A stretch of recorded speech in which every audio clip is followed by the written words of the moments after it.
Hi, my name's Walter Montero. I'm a real estate and mortgage agent here in Cambridge, Ontario, and I've had the privilege of serving our community since 1987. Over the years, I've met some great people here in our community in many different businesses and walks of life. Some, of course, are well known, and others are some of the best kept secrets in town. So the purpose of this podcast is to share and introduce them to you. Welcome to the I Love Cambridge podcast. I'm good. Thank you. Very good. Thanks for rescheduling. I know you ran into a scheduling issue, I think a week or two ago, right? We did. Yeah, my staff canceled, so we had to do what the owners do and cover. So I hear you. Yeah. So your name is Andrew Byer. Yep. And your company or your business is Rhythm and Brews. You got it. All right, perfect. So tell us a little bit about that. Yeah, happily. So started this, we opened May 2018. And we contract brewed out of Reinhardt Brewing in Toronto, and then Junction Craft Brewing in Toronto about a year before that to try to build the name a little bit and whatnot. As we built the brick and mortar brewery we now have in Cambridge, just off the highway here, and that took about a year to build. We specialize in live music, and we also have our Tide House license. So because we do so much live music and whatnot, we wanted to give people options other than beer because no one's perfect and not everyone likes beer, right? So what can you do? Okay. So we opened May 2018. We're in year 3 now, and about to have a beer going into the LCBO, and lots of things going on here right now. Wow, very exciting. Very exciting, absolutely. Excellent, excellent. So I drive by once in a while because you're right on Bishop Street there, and I see some people congregating outside. I guess that was all to deal with coronavirus and that sort of thing, correct? Yeah, so what we have now, that's provincial wide, we're allowed 50 inside, 100 outside. That is 100% only if people are following social distancing rules. So, you know, if 50 individuals showed up to the brewery, we got a problem because they can't sit together, but groups under 10 people are allowed to. We had a little bit of a snafu on Saturday. I think a lot of bars and restaurants did. There was a misunderstanding that the bars and restaurants are being reduced to 10 inside and 25 outside. Oh, I see. Yeah. Not the case. That was for private parties. But I think people, figured out pretty quick. It's still 50 inside, 100 outside. Without health and safety, we've got nothing. So everything's in place. Sure. And the greatest thing too is that I find 99% of patrons are self-regulating. They're patient. They understand. They realize we're all in this together. Let's just go follow the rules. Let's kick this thing in the butt and move forward in life, right? Absolutely, for sure. Excellent. And tell us, now you had mentioned earlier that you got a beer going into LCBO. Yeah, our first one. Okay, tell us a little bit about that. I'd love to. So it's called Symphony Hazy IPA. Okay. So it's quite a process for anyone getting the LCBO. Without getting into too many details, basically you submit a couple of beers. They have a tasting panel internal. They'll decide if it's the quality's there. They'll also decide what style of beer not only would sell well for them, but would sell well for us, right? It goes both ways. Like if we put a beer on the shelves and pat ourselves on the back and it doesn't sell, it doesn't work for anybody. So the LCBO has actually been really good to work with in that sense. It was surprising. I thought it was, here's my beer, let's work together. But no, there's a process. They know what they're doing. And we thought, something like our light lager sells the most. And that's very much due to the fact that we have so much live music on the weekends. People are coming in asking for Coors Light, Bud Light. We don't have that. We have Spotlight, and people love it. But the thing is, what we learned in this whole big process is most people going to the LCBO will not pay that craft beer premium, that little bit extra for a lager. They will for an IPA. So a lot of the time, most of the new breweries that have a SKU with the LCBO very often come out with a hoppy beer first. Not always, but often. It's for that reason. People will pay that slight premium because that's what they're looking for, right? They associate craft a lot of the times with IPAs. So that's worked for us. And it's creating some hype and buzz around the brewery itself. So we're very proud of that, and just got to buy more hops and get this thing going. So Exactly. that Yeah, should be. Oh yeah, just I've know it always should be. found IPA drinkers all to be more purists in terms of Oh, beer consumption, for sure. oh, absolutely, absolutely. But you know what? I believe there's a beer for everyone out there, and if not, there's hard water seltzers, and if not, we'll pour you a water and you're still a customer, right? So, Yeah, you know, I absolutely. love everybody, and it's never there's no judgment, right? And it's the same thing. You know, as the owner, I brew everything as well. You know, I got to leave my ego at the door, and I will not brew what I think. You know, I want to drink all the time because that's not very business savvy. That's more ego stroking. So Sure, it's sure. finding out what the customers want, and it's not just in general. It's what do my Cambridge customers want? What do people online want that aren't in Cambridge? You know, a lot of people say, why don't you just do big double IPAs and sours all the time? And we do these beers. Don't get me wrong. We have 16 taps, but if I just did that and we had live music all the time, I'd have people falling on their faces. Yeah, yeah. So, right, I almost have two businesses going on at once. I have the craft beer, but I also have the live music venue, Yep. right? So I have to be smart and I have to kind of brew the beers for everyone as best as I can. I'm not perfect, but I listen to people, I get the feedback, and we go from there, right? Yep. Very good. Now, tell me, how long you've been doing this? What and what sort of led you down this road? Where to make a wrong turn? um, so I started homebrewing in 2001, Mhm. and I had a few exes that they still are in the brewing industry. Mhm. So I kind of vicariously lived through them. You know, without getting into names, they professional brewers around, and I brewed home brewing while they brewed professionally, right? And then just a lot of reading. I also got into the BJCP, which is the Beer Judge Certification Program. I'm a Okay. national judge with them. That was amazing for learning how to critique beers. Mhm. You know, and then there's programs such as Cicerone in the States. I've got that. The Prud'homme through Roger Mittag, wonderful local program. Mhm. It's kind of the Canadian Cicerone. Okay. For to be general, Mittag may get a little mad at me if I say that, but it's the same idea, right? It's education, right? So went through that, and finally in Toronto. So I'm also a full-time firefighter, and on my times off, Wow. I was with the city of Brampton, and so on my time off, about 4 or 5 years ago, I started brewing professionally at Reinhardt Brewing, which Okay. is in the Junction in Toronto. It's a fantastic brewery, very much known for their IPAs and sours. Everyone should go and check them out because right in that location, within 100 feet, is Reinhardt, Junction, and Shacklands. And Okay. these are three fantastic breweries, Okay. great owners, great employees, 100% recommend them.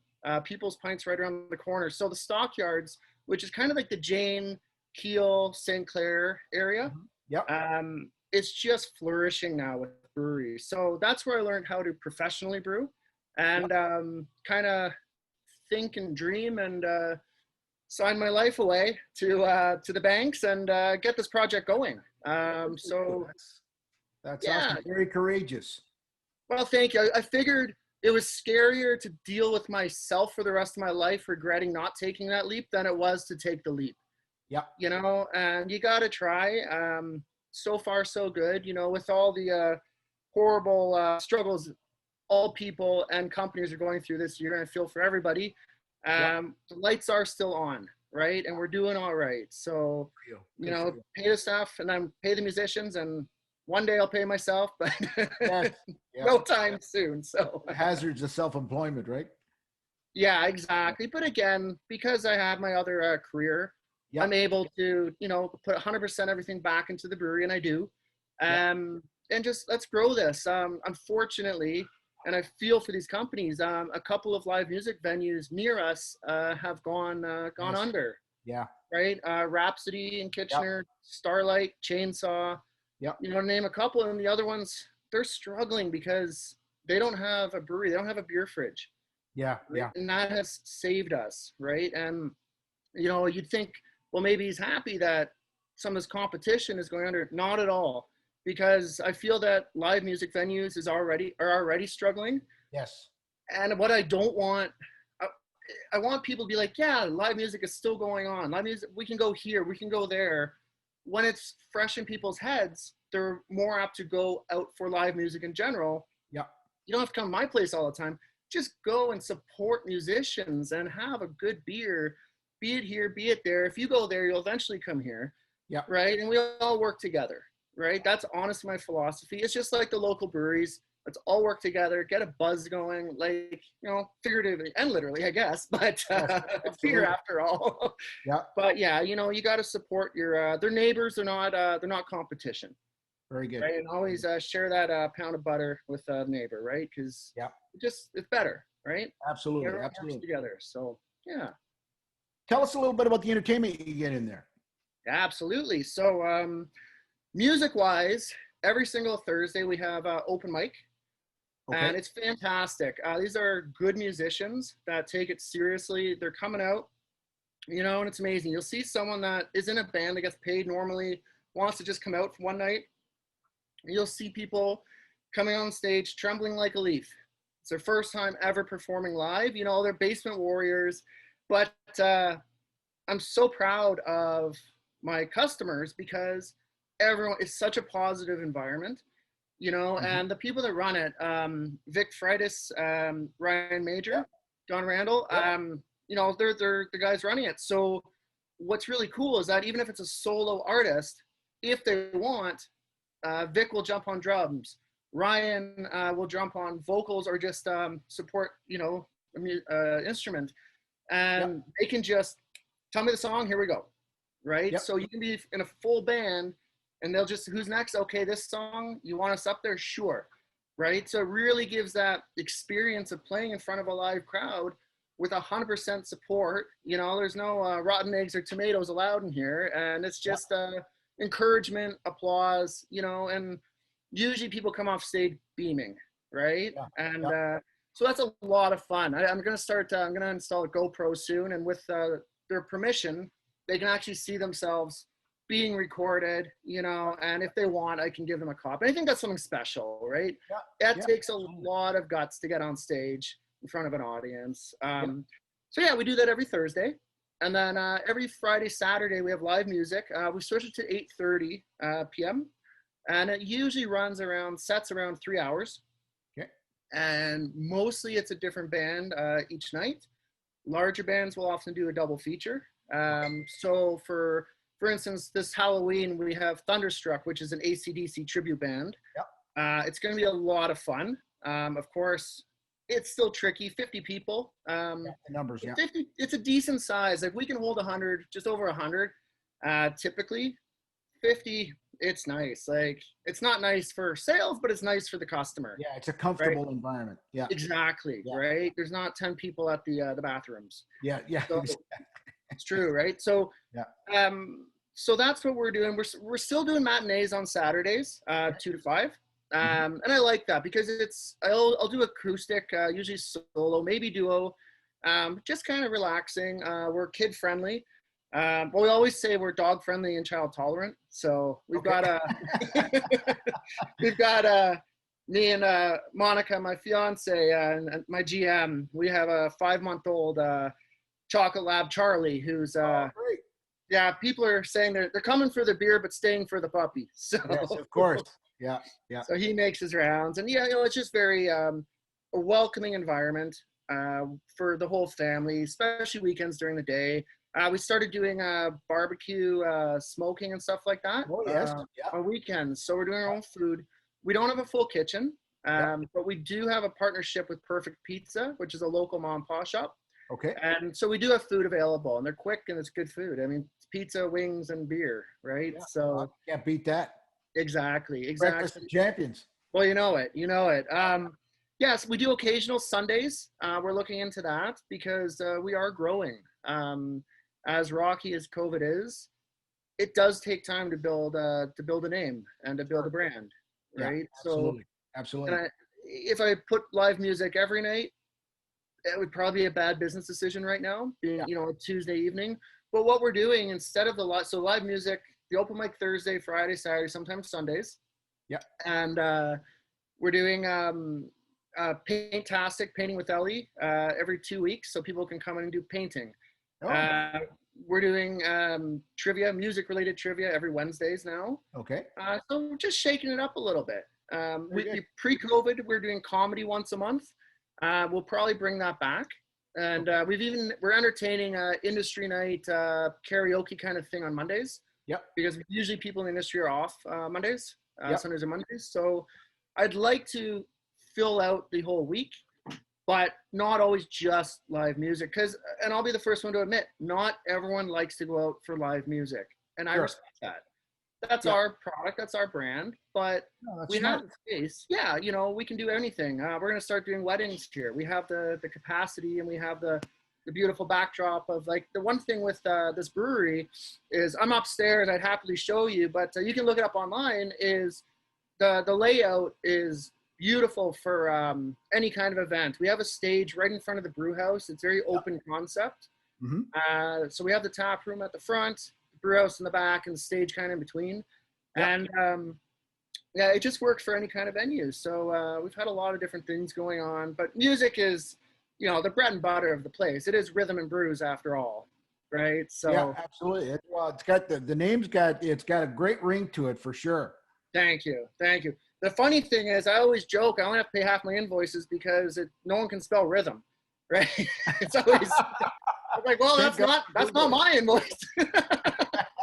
RHYTHM, all consonants. It's a tricky one. I don't blame people. I'm finally almost getting to spell it correctly. I'm working on it after 3 years. Very good. Yeah. Now, let me ask you: is all the brewing happening on site? Is that you do it all on site there on Bishop Yeah. Street? 100%. So I've got a 1500, also known as a 15 hectoliter or 12 barrel brew house. For those that are familiar with brewing terms, but 1500 liter brew house, 5 3,000 liter or 24 barrel fermenters. So we can pump out a lot of beer per month. That's what, 5 times 3,000, it's 15,000, 30,000 pints a month or more. We'll probably push with ales and everything about 50,000 pints a month if we're at full steam. Good so for you. as we're diversifying, getting into more licensees, aka bars and restaurants, the LCBO, you know, this is long term, and that's why I purchased a brew house bigger than we needed. Yep. Because the goal is one day it's not bigger than we needed, it's smaller than we need. Good for you. And that's a good problem to have eventually. Good. Right? I didn't want to have that problem year one. How many square feet do you have in there? 4,200. Oh wow, so it's a good size. It's a good size, yeah. You know, it's a 3-bathroom, 4,200, full tap room, 16 taps. We also have spirits, wine, cider. We have kombucha on tap a lot. Yep. You know, just again, something for everybody. We're doing beer, cocktails, mixed drinks, stuff like that. Awesome. But yeah, when COVID's done, there's plenty of room to dance, and but right now everyone's in their chairs and listening to some good music, and we're not playing Sweet Caroline, so we didn't get in trouble. Very good, very good. Awesome. Well, that's great. And your hours of operation, you guys are 7 days a week, obviously, right? Yeah, why I made it 7 days a week and 16 taps. I'm glutton for punishment, I think, but but we are. It's noon every single day. Yep. Sunday to Wednesday, it's 12 to 8. Yep. You know, if we have a party coming in 7:30, we're going to stay open. Yep. But those are kind of the guidelines. We're legally allowed to stay open until 2 a.m., just like a bar. Yep. You know, last call, close 2:45. Same thing, just the same thing as a bar. Right. But you know, we're in a small little place in Cambridge, so 8 makes sense during the week, and then we ramp up on Thursday, Friday, Saturdays. So typically Thursdays we'll close down at 12 to 1. Friday, Saturdays we're often open till 2. Yeah. Right. Okay. So yeah. Okay. And your website, rhythmandbrews.ca. That's us. Yep. Right. And any social media handles at all? Yeah. So Rhythm Brews Beer Yep. is where you'll find us on Instagram. Facebook. You can just also Google Rhythm and Brews Brewing. You'll find us that way. But the handle is Rhythm Brews Beer. Okay. You can also find us on Untapped with that as well for those that enjoy that app for beer. Okay. And the nice thing with Untapped too is that not a lot of people knew this. I didn't even know this until they reached out. You can, if you say you're following Rhythm and Brews, Yep. when we put up our live events, you'll get a little alert. Oh, yeah. terrific. It's a wonderful app for people that care about music and beer or just beer. What's the name of it again? Untapped. Untapped. Okay, perfect. Yep. It's spelled funny. It's UNTAPPD. So it's Untapped without an E. Without the E. Okay, perfect. Yep. It's a free app. Yeah, it's great. Excellent. Very good. Now, was there any question that I didn't ask you that I should have, or anything you want to tell our audience? Just going forward with following social distancing, we're fighting the good fight, being safe. The show must go on. The music will be played. The beer will be poured. We'll be here. And yeah, just basically how to find us, I guess, is the only thing. Physically is we're right off the 401. If you take Hespeler Road, and then it's about 5 minutes from the highway. So we're quite close. Yep. And for people that want to make a trip out to Cambridge, the whole thing is about loving Cambridge. I just want to give a shout out to all the other fantastic breweries in the city. Awesome. I believe there's 9 of us right now for a population of 130,000. So it's becoming a beer mecca very quickly. Very good. We're all friends. We go out for beer together. Awesome. And I just think that's a statement to the culture of the craft beer world, not just Cambridge, everywhere. Yep. But just speaking for Cambridge, just how great it is. If I run out of a hop, I text the other breweries. I jump over, I'll get you back. And it's such great camaraderie. People would think we're all competition. We're all trying to stab each other in the back, and we're not. Yeah. We're not. We're the little guys. There's strength in numbers. I fully believe that. And Cambridge is it's growing quick. It's gentrifying, and just the culture is really growing, in my opinion. I'm originally from Toronto. Yeah. I came here 2-3 years ago now, and I'm seeing a difference, right? It's in a good difference. It's growing. And get out there, try Rhythm and Brews, but try the other ones too. Make the trip. It's just great what's going on, and every single brewery is a little bit different. We have different philosophy, and I just hope we all succeed and grow and make delicious beer for you guys. Awesome. That's great. Yeah. Well, Andrew, thank you so much for your time. I greatly appreciate it. Oh, likewise. This is quite a fun podcast to be a part of. Awesome. Very good. And we'll give you a heads up once you're published, and we'll take care of letting our audience know as well. Wonderful. We'll give a shout out to you guys too, because again, when we all work together, that's just the best. It's ideal, right? It sure is. All right. Well, hope you get a beer in your hand sooner than later, and I beat you to it, so. Cheers. Awesome. Hope you get one soon. Okay. Thank you very much. Have a great day. See you and see everyone else. Cheers. Bye-bye. Bye.